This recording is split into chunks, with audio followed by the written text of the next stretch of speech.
mau sharing bercici cuit di Twitter, nah bisa ditulis di Twitternya Kenduri Cinta dengan hashtag KC Juni. Oke, kita mulai dengan tema kita malam ini, yaitu dari sana sini kemari. Ini ada dari teman-teman Kenduri Cinta sendiri, ada Mas Hadi, ada Mas Rusdi, ada Parman. Kebetulan yang nulis di mukadimahnya ada Parman, ada Mas Ian.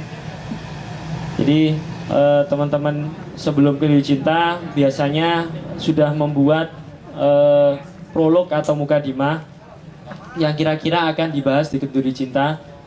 Walaupun kita tahu bersama bahwa prolog itu hanya sebagai hanya mayungi lah ya, karena nggak mungkin kita terbatas tema itu untuk pembahasan di Kenduri Cinta.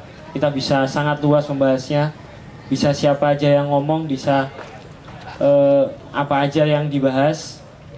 Nah, mungkin ini awal-awal ini akan kita bahas sedikit apa yang dimaksud dengan tema tersebut.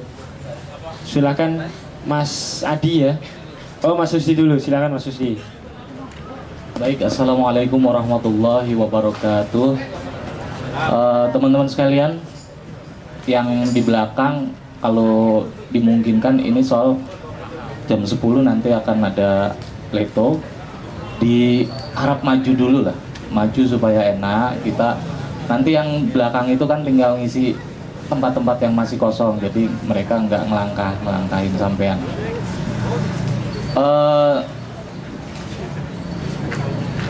Juni 2011 merupakan momen penting bagi kita. Karena apa? Dengan perjalanan KC yang ke-11 tahun, kemarin itu tanggal 9 Juni KC tepat menginjak yang ke-11 di dalam perhelatan ataupun di dalam kita berkomunikasi, kita bermaia satu dengan yang lainnya. Tanggal 9 kemarin kita tepat yang ke-11 tahun. Kita mudah-mudahan masih bisa berkumpul terus dan terus sampai teman-teman ini mempunyai generasi-generasi yang baru, mempunyai anak-anak ataupun teman-teman yang mau meneruskan langkah perjuangan daripada Kenduri Cinta ini. Oleh karena itu teman-teman, di dalam ke-11 tahun ini, alangkah indahnya kita membuka wawasan dan cakrawala ini dengan pembacaan suratul Fatihah. Semoga kita yang ngurus KC ini kuat, yang ngurus KC ini diberi keringanan rezeki, diberi keringanan jodoh. Yang belum menikah supaya menikah, yang sudah menikah insya Allah. Jadi kita membaca umul kitab suratul Fatihah untuk kita, diri kita, dari kita untuk kita. Al-hadiniyah wa kulun yadin sholah ila hadratin Nabi Mustafa Rasulullah sallallahu alaihi wasallam, uluhum bisyafati salahumul Fatihah. A'udzubillahi minasyaitonir rajim. Bismillahirrahmanirrahim. Alhamdulillahi rabbil alamin arrahmanir rahim maliki yaumiddin. Iyyaka na'budu wa iyyaka nasta'in. Ihdinas siratal mustaqim. Siratal ladzina an'amta 'alaihim ghairil maghdubi 'alaihim waladdallin. Terima kasih teman-teman semuanya, supaya Anda juga menjadi makmum dan menjadi pemimpin-pemimpin di dalam rumah tangga Anda yang di dalam kebarokahannya itu dijaga oleh Allah Subhanahu wa Ta'ala.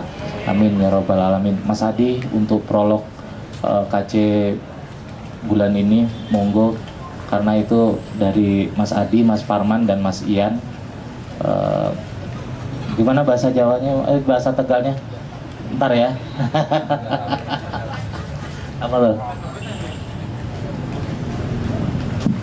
Assalamualaikum warahmatullahi wabarakatuh.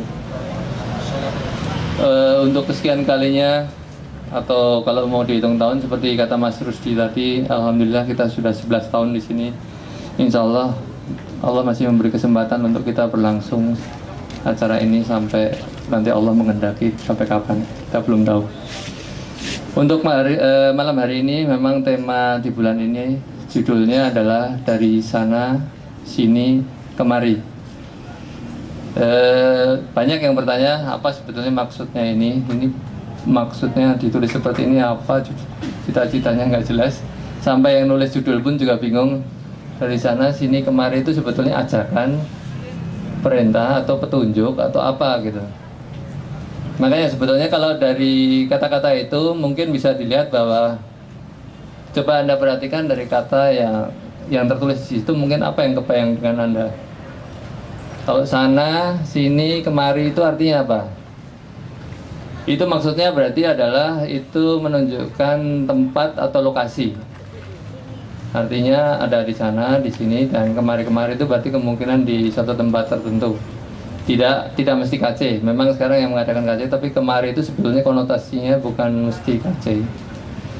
Lalu supaya kita mengetahui, jadi singkatnya kalau bagaimana cara kita mengetahui suatu tempat itu di sana, di sini atau di mana, itu apa yang harus ditahu? Kalau secara gampangnya berarti kalau kita supaya tahu tempat itu adalah harus ada arah. Yang namanya arah berarti kalau kita pengen tahu arah juga, arah itu apakah kita bisa tahu langsung begitu saja?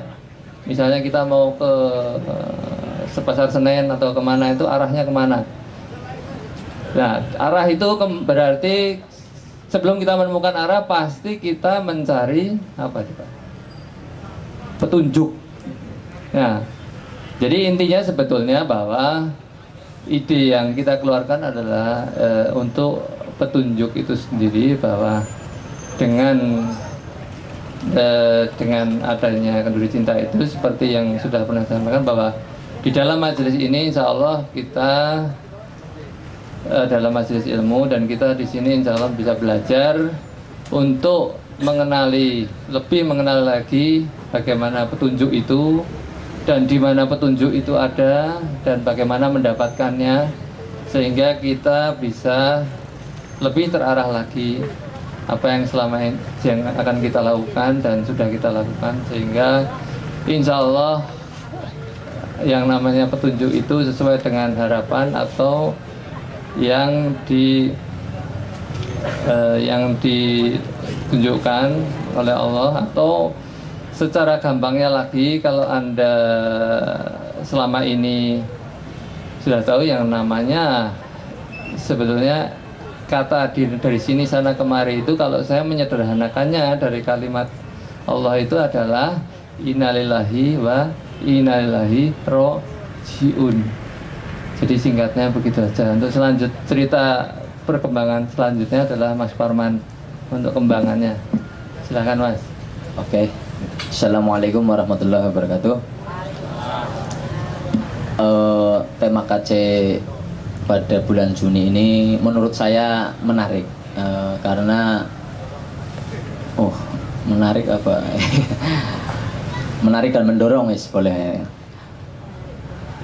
Dari sana sini kemari, kalau di tempat saya di Brebes sana itu singkanakene mrene. Jadi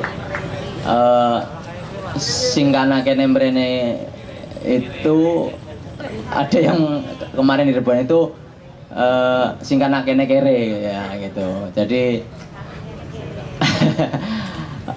dari sana sini kemari itu banyak arti, banyak makna dari yang tersurat dan tersirat. Jadi apa yang telah tertulis di Facebook mungkin yang kita tahu itu saya yang menulis dengan Mas Ian, tapi tidak semuanya ya. Dan tulisan saya itu ya cuman tulisan ngawur, teman-teman. Jadi jangan dianggap serius, karena hidup itu yang paling serius cuman satu, yaitu serius miskin, itu saja. Seperti yang Mas Adi katakan bahwa dari sana sini kemari itu bisa berarti memberitahu, dapat juga itu penegasan dan lain sebagainya. Masing-masing orang bisa mengartikannya sendiri-sendiri. Misalnya dalam satu peristiwa ada kecelakaan seumpamanya di perempatan jalan itu ada kecelakaan, terus misalkan anak kecil ketabrak sepeda motor, dua-duanya pingsan. Nah, dari perempatan jalan itu orang-orang mengerumuni mereka yang terkena kecelakaan itu. Jadi kan dari sana sini kemari. Nah, yang mengatakan dari sana sini kemari itu kan orang yang melihat tanpa bergerak, atau orang yang hanya memberitahu kepada orang lain. Jadi kenapa ada kecelakaan? Terus di mana? Oh, siapa yang kecelakaan? Macam-macam interpretasi dari orang-orang yang melihat kecelakaan tersebut. Ada yang dengan ikhlas menolong atau membantu, ada yang cari tahu siapa tahu yang terkena musibah tersebut, saudaranya, keluarganya, temannya, atau yang lainnya, atau yang dia kenal. Ada yang cuman sekedar naik motor terus lewat, ada kecelakaan, jadi lewat aja. Ada juga ini kejadian pernah saya alami di depan mata saya sendiri. Jadi begitu kecelakaan terjadi, ada orang yang cari mau. Cari mau itu dalam artian mumpung orangnya pingsan, kita kita bantu, tapi dompetnya kita sikat gitu. Itu pengalaman hidup saya itu. Jadi alhamdulillah lah, berkah.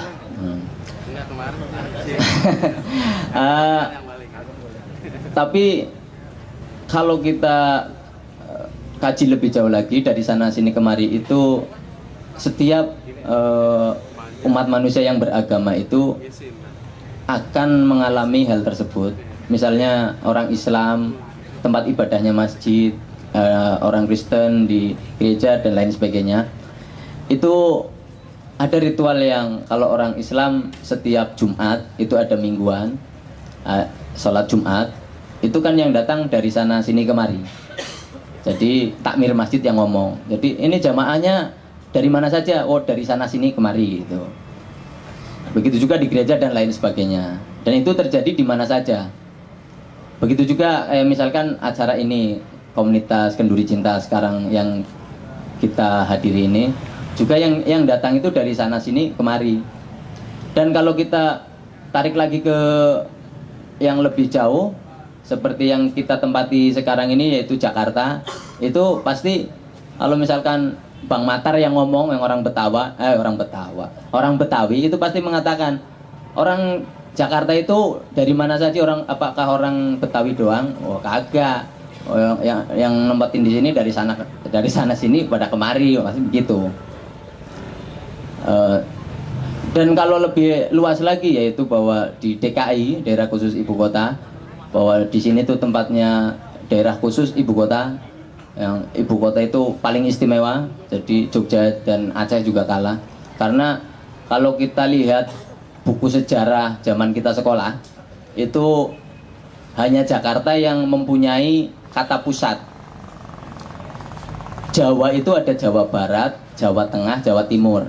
Tapi Jakarta itu nggak ada tengahnya, adanya pusat. Jakarta Timur, Jakarta Barat, Jakarta Utara, Jakarta Selatan, Jakarta Pusat. Jadi kata pusat itu hanya digunakan hanya untuk Jakarta. Coba kita dari provinsi dari timur ke barat, nggak ada kata yang Sumatera Pusat, nggak ada. Kalimantan Pusat nggak ada. Jawa sendiri nggak ada, adanya Jawa Tengah. Tapi wis angel lah pokoknya.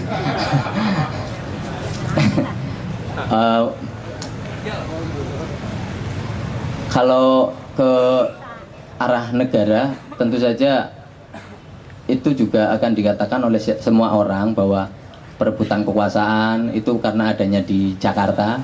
Yang datang itu yang menempati kursi DPR, MPR atau presiden itu kan ya alhamdulillah sampai sekarang belum ada orang Jakartanya. Jadi ya dari sana sini kemari itu untuk berebut kekuasaan. Intinya di situ. Tapi ya terserah itu hanya dalam pikiran saya. Tapi yang jelas kalau kita lebih ke arah keagamaan, dari sana sini kemari itu lebih ke arah hati.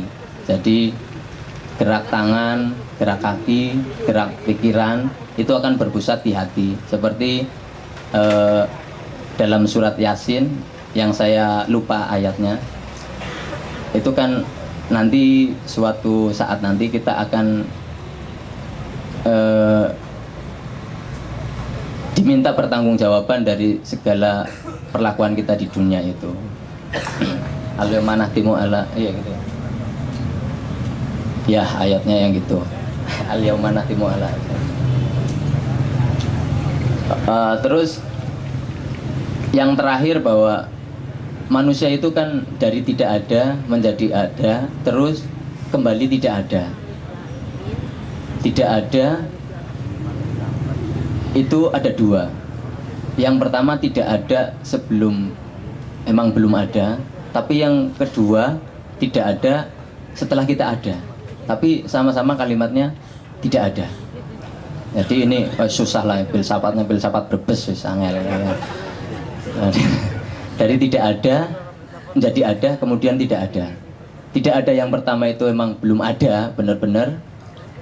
Namun tidak ada yang kedua yaitu setelah kita ada. Nah, dari sana sini kemari itu berujung kepada satu tempat yang berukuran tidak lebih dari 3 meter kali 3 meter, yaitu namanya kuburan. Nah, jadi ya kurang dari 3 meter kali 3 meter maksud saya. Jadi dari sana sini kemari itu akan berujung pada satu tempat yaitu kuburan. Jadi di kuburan itulah ketidakadaan kita kedua. Jadi itu saja yang bisa saya sampaikan. Saya akhiri. Assalamualaikum warahmatullahi wabarakatuh. Bismillahirrahmanirrahim. Aku takdirkan oleh Tuhanku bagai orang Jawa, dan aku dilahirkan oleh seorang wanita yang bernama Suwarni, di mana aku dan orang tuaku hidup dalam lingkungan adat, di mana masa kecil aku bermandikan cahaya kehidupan. Keluguan desaku yang berlandaskan asas kegotong royongan.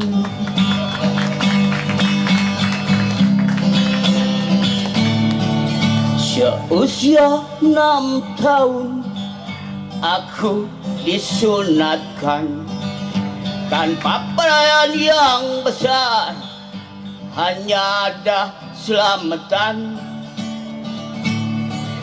di mana aku dan orang tuaku tak mengenal disko partai, di mana aku dan orang tuaku hanya mengenal kenduri, tayupan dan ketoprak akan menjadi tradisi yang tak mungkin basi.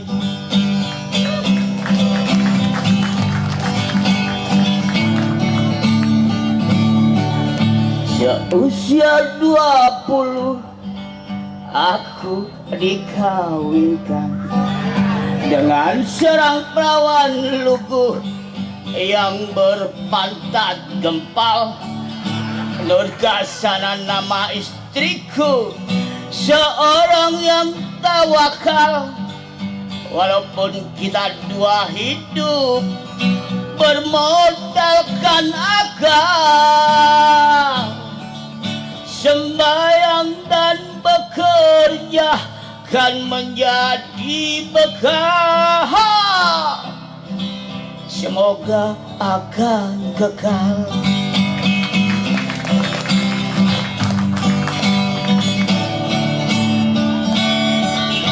Marilah kawan, kalau engkau sudi, bantulah di desa kami dengan ide-ide yang bersih.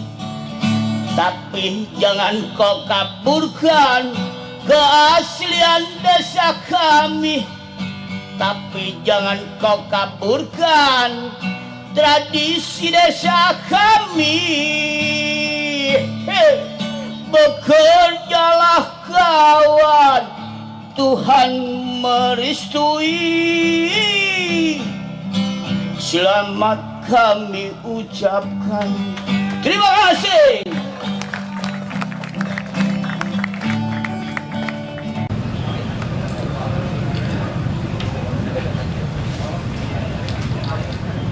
Gusti Allah, kebesaran namamu selalu diagungkan.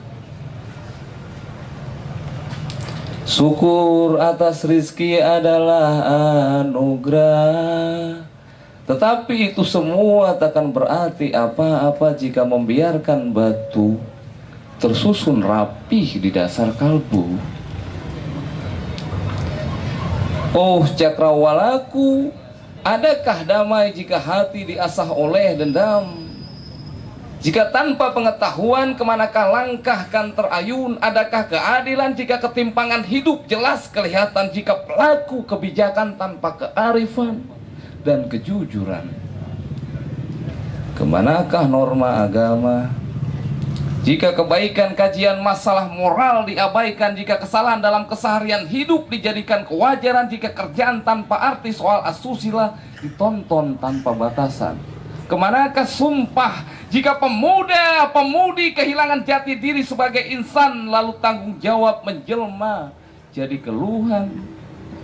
Gusti Allah yang maha pemurah, sesak jiwaku di pinggir trotoar melihat beratus kanak-kanak di jalan tanpa pendidikan, tanpa pengetahuan, tanpa persinggahan. Pandangannya kapur, abu-abu kelabu tanpa masa depan. Di satu tempat ada yang berpesta, berlimpah ruah dengan hidangan, masakan aneka rasa dan rupa. Tetapi sementara di muka TV aku melihat seorang ibu mencuri susu untuk anaknya. Gusti Allah yang maha pencipta, mataharimu bersinar dengan eloknya bukit dan gunung gagah menjulang. Daun-daun dan rerumputan indah melambai berkilauan permata embun. Wajah bunga beraneka rupa dan warna membuka kelopaknya ke angkasa. Tetapi yang aku lihat di dalam kehidupan adalah ironis jadi tetangga di kenyataan. Gusti Allah yang maha penolong, lindungilah mereka yang dicibir oleh sombong dan angkuhnya zaman, yang terpukul oleh sifat kediktatoran, yang tersesat di persimpangan. Gusti Allah yang maha mendengar, yang memiliki nama-nama baik, tiada Tuhan selain Engkau. Inilah kesaksian doaku di pinggir trotoar. Tak ada lagi yang tersisa bagiku kecuali doa. Kabulkanlah. Amin.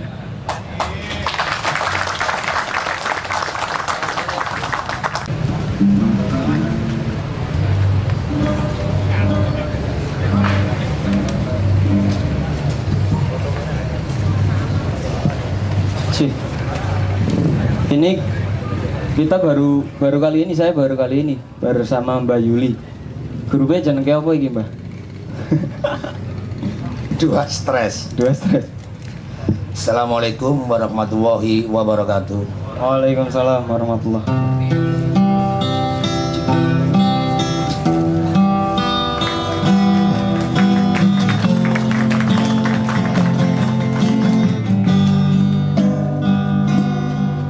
Nyanyikan lagu tentang cinta Nyanyikan lagu tentang damai, nyanyikan lagu tentang kasih sayang, saling menghormati antarumat beragama. Mari ciptakan perdamaian dunia.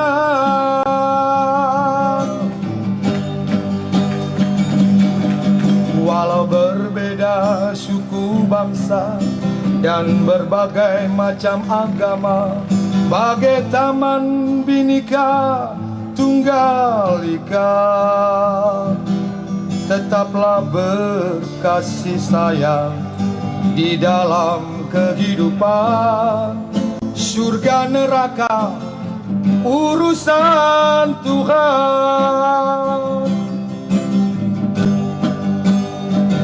Islam cinta perdamaian, Kristen penuh kasih sayang, Hindu Buddha tak suka bertengkar. Bicara lintas agama, hukum serta moral bangsa hanya ada di kenduri cinta.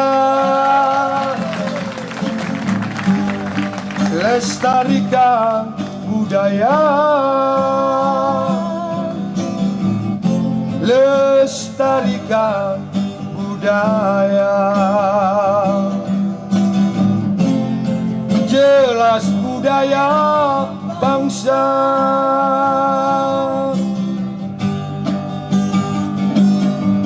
Walau berbeda suku bangsa dan berbagai macam agama, bagai taman Bhinneka Tunggal Ika, tetaplah berkasih sayang di dalam kehidupan. Surga neraka urusan Tuhan. Islam cinta perdamaian, Kristen penuh kasih sayang, Hindu Buddha tak suka bertengkar. Bicara lintas agama, hukum serta moral bangsa hanya ada di kenduri cinta. Lestarikan budaya, lestarikan budaya. Jelas budaya bangsa.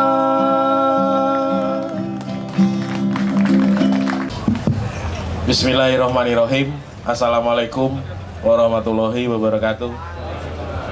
Selamat malam, salam sejahtera untuk kita semua. Mohon maaf saya agak sedikit flu.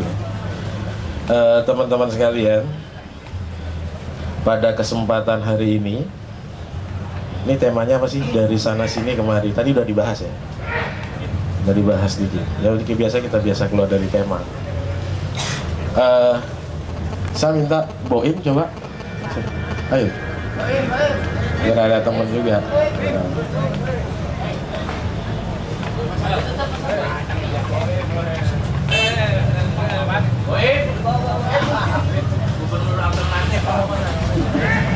Perjuangan. Orang Fatahila ini, Mas. Jadi tadi Bang Matar bikin apa? Menyampaikan DKI ulang tahun 22 Juni. Nah, ini DKI Perjuangan ini. DKI Perjuangan. Sini.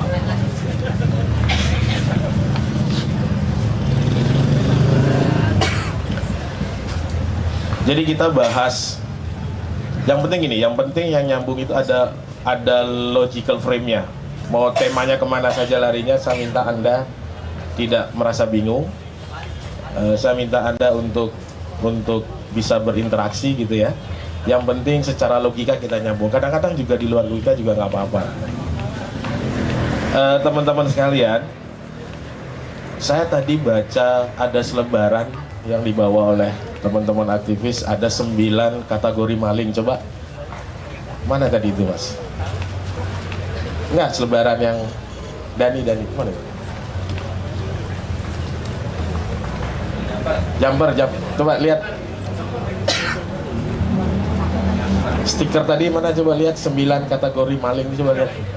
Kemana itu? Coba lihat. Lihat.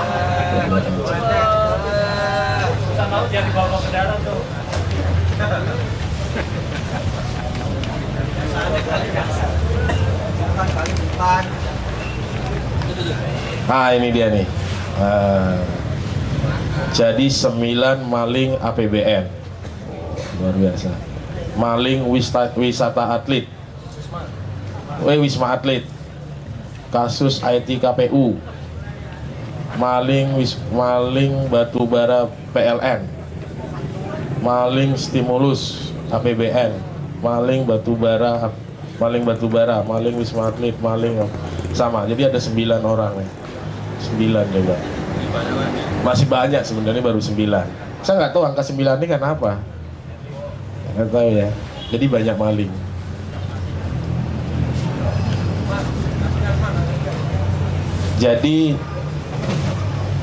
Jadi di Indonesia maling tidak maling toh sama saja gitu ya. Mau dia dibilang maling gitu, mau dibilang tidak maling ya sama aja gitu ya. Tetap maling mas, tetap maling. Mau dibilang maling, mau tidak maling ya tetap maling gitu. Jadi gini, saya juga bingung harus memulai dari mana, karena tema kita sudah sangat banyak, pembahasan juga sudah sangat banyak. Tapi hari ini saya berikan kesempatan teman-teman untuk bebas mengungkapkan apa saja, dan juga untuk teman-teman sekalian untuk bebas juga mengungkapkan apa saja. Mudah-mudahan nanti ketemu formula apapun bentuknya gitu ya, kira-kira itu bisa kita jadikan acuan, juga bisa kita tidak jadikan acuan. Paling tidak hari ini kita bergembira, hari ini kita bisa berekspresi, mencurahkan apa saja yang menjadi ganjelan Anda semua gitu. Saya mulai dari Mas Abraham. Anda paling tidak adalah, kira-kira gini mas, Anda paling tidak adalah salah satu generasi yang generasi apa ya? Generasi yang saya tidak. Generasi apa? Generasi lama, generasi mandiri. Generasi baru yang berpikiran tua. Generasi baru yang berpikiran tua. Entah gini. Saya tidak mengatakan bahwa apakah ada sebuah proses yang tertib pada diri Sabrang atau teman-teman yang lain untuk memahami sebuah proses perjalanan kehidupan yang selama ini di dalam sebuah komunitas yang besar yang namanya NKRI gitu ya. Nanti Mas Sabrang bisa menyampaikan ke Anda. Kemudian yang kedua, menurut Anda sekarang lagi rame dibicarakan tentang juga Pancasila. Pancasila menjadi salah satu way of life yang sekarang sudah dilupakan kurang lebih selama masa reformasi. Itu sudah ditinggalkan dan sekarang kita coba dibangun lagi. Yang ketiga, saya ingin juga Anda mengupas lebih jauh bahwa kepemimpinan muda untuk siap menggantikan yang di atas dalam konteks apapun, dari yang paling kecil sampai yang paling besar gitu ya kira-kira. Karena gini, Syahrir itu umur 31 tahun udah jadi Perdana Menteri kalau nggak salah ya. Hatta umur 37 tahunan dia sudah jadi Wakil Presiden. Soekarno 40-an lah. Panembahan Senopati 18 tahun. Nah, lagi 18 tahun dia jadi coba. Nah, apakah ada proses kepercayaan yang dibangun sehingga anak-anak muda ini diberikan kesempatan yang lebih besar? Atau saya tidak bisa katakan bahwa proses yang ada sekarang ini proses keberlanjutan yang sebelumnya, sehingga kita dapat katakan bahwa itu proses kesalahan yang berkelanjutan, gitu kira-kira ya. Ini kan perlu sebuah rekonstruksi baru. Nah, nanti Mas Abraham akan menyampaikan kepada Anda semua.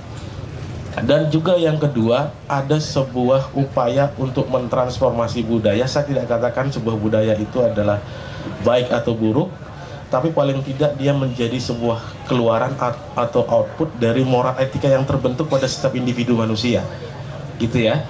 Karena dia dari moral etiknya kemudian coba diaplikatif dalam bentuk komunitas sosial dan akhirnya menjadi sebuah budaya. Nah, apakah ini sebuah keberlanjutan budaya yang benar atau salah? Nanti Mas Abrang bisa mengkomparasi kepada Anda semua. Kemudian yang terakhir juga ingin saya katakan bahwa kepada Anda semua, banyak sebenarnya Mas, banyak banget sebenarnya. Supaya Anda juga lebih banyak bisa bicara sama teman-teman. Nah, dan juga mencoba saya gini, ada satu juga saya dapat, ada di tempat saya itu anak autis ya, tapi dia sampai ke perguruan tinggi. Dia mengatakan begini, sederhana, Pak, berbanding lurus sama dengan berbanding terbalik. Berbanding lurus sama dengan berbanding terbalik. Itu di luar logical frame saya gitu. Terus saya katakan, kenapa alasan Anda katakan logika Anda katakan bahwa berbanding lurus sama dengan berbanding terbalik? Karena saya kalau baca Al-Quran, di depan saya ada cermin, saya ginikan Al-Qurannya, saya bisa baca. Sangat sederhana dia. Nah, saya minta kepada yang bersangkutan untuk mencoba membahasakan matematik. Dibuatlah program linear ya, nggak ketemu dia, dibuat utak-atik nggak ketemu, dibuat utak-atik nggak ketemu. Karena dia coba mengucapkan tesisnya adalah berbanding lurus sama dengan berbanding terbalik. Nah, ada varian lain, yaitu cermin, itu dia nggak bahas gitu ya. Tapi akhirnya keluar sebuah kesimpulan bahwa berbanding lurus sama dengan berbanding terbalik jika ada koefisien penentu, jika terdapat koefisien penentu pada rumusan itu gitu, kira-kira begitu. Nah, banyak hal-hal yang kita temukan yang semua di logical frame-nya yang terjadi saat itu. Kemudian yang terakhir saya ingin katakan kepada Anda bahwa segala sesuatu yang dikaryakan oleh manusia itu masih sifatnya relativitas. Dia relatif. Maka wajib kita untuk mempertanyakannya. Karena pada batas ruang waktu tertentu pasti dia akan terbentur dengan data dan informasi dan fenomena tertentu, dia akan bergeser kemampuan manusia itu. Tetapi yang menjadi absolutely adalah firman-Nya Tuhan, itu absolut. Tapi kita mencoba untuk selalu mengkaji dan bertanya tentang hal itu boleh. Tetapi yang paling penting adalah jangan Anda kemudian idiomatik, semantik, rumusan, apapun yang dikeluarkan oleh manusia itu menjadi kebenaran absolut. Itu Anda wajib mempertanyakannya. Keberanian untuk mempertanyakan itu adalah tergantung pada keberanian Anda untuk menelaah, untuk memahami, kemudian mengungkapkannya. Itu yang paling penting.